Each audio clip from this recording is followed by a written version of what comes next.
বাংলাদেশের সাথে সাথে পাকিস্তানকেও দেখা যাবে না 2026 টি-20 ওয়ার্ল্ড কাপে। সিরিজের সেকেন্ড টি-20 ম্যাচে ভারত নিউজিল্যান্ডকে দুমড়ে মুচড়ে রেখে দিল। So sad for Sanju Samson. নমস্কার, আমি প্রীতিশ, আপনাদের স্বাগত জানাই ক্রিকেট স্ট্র্যাটেজিতে। অভিষেক শর্মা 0 রানে out, no problem. Sanju Samson 6 রানে আউট, নো প্রবলেম। ভারতের মাত্র 6 রানে দুটি উইকেট পড়ে গেল, নো প্রবলেম। আরে ম্যাচে তো বুমরা নেই, নো প্রবলেম। নিউজিল্যান্ড 208 রান করেছে 20 ওভারে, নো প্রবলেম। তার কারণ একটা, ঈশান কিষান আর সূর্যকুমার যাদব যেভাবে কামব্যাক করলো তা কেউ কল্পনা করতে পারেনি। Well done. আপনি জাস্ট ভেবে দেখুন, 209 রান করেছে মাত্র 3 উইকেট হারিয়ে 15 ওভার 2 বলে ভারত। সূর্যকুমার যাদবের জন্য এই ইনিংসটি খুব দরকার ছিল, তিনি করলেন 37 বলে 82। আর ভাই কি বা বলবো ঈশান কিষানের ব্যাপারে, আমি তো বড্ডই খুশি। সে করলো 32 বলে 76 রান। তবে হ্যাঁ, এই রানটি সঞ্জু স্যামসনের জন্য কালো হয়ে গেল। সে যদি নেক্সট ম্যাচটিতে ভালো রান না করতে পারে তাহলে তার জায়গাতে ঈশান কিষান করবে ওপেন।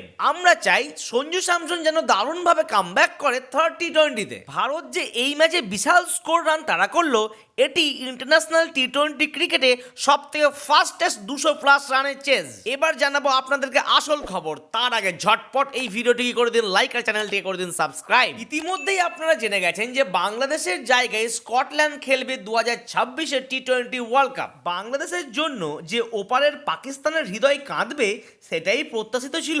পাকিস্তান বোর্ডের প্রধান মহসিন নাকভি বাংলাদেশকে সান্ত্বনা দেওয়ার জন্য জানালেন যে রয়্যাল বেঙ্গলদের প্রতি যেটি হলো সেটি ঘোর অন্যায় করলো আইসিসি। এমনিতেই নাকভির ভারত বিরোধী অবস্থান সকলেরই জানা। স্বাভাবিকভাবেই প্রথম থেকে এই ইস্যুতে বাংলাদেশের পাশে থেকেছে পাকিস্তান বোর্ড। আইসিসির বোর্ড মিটিংয়ে যখন বাংলাদেশ নিয়ে সিদ্ধান্ত হলো তখন পাকিস্তানই একমাত্র যে বাংলাদেশের পক্ষে ভোট দিয়েছিল। তারা স্পষ্টভাবে জানিয়ে দিল যদি সরকার অনুমতি দেয় তাহলে পাকিস্তানও বিশ্বকাপ বয়কট করতে পারে। এই ব্যাপারটি যেন একই রকম হয়ে যাচ্ছে না যে হাতি নিজস্ব ইচ্ছা মতো রাস্তা দিয়ে চলে যাচ্ছে আর দুটো কুকুর না জেনেই ভোগ ভোগ ভোগ করছে। তো বন্ধুরা, আপনাদের কি মনে হচ্ছে যে বাংলাদেশের পর পাকিস্তানও কি টি-20 বিশ্বকাপ খেলবে না?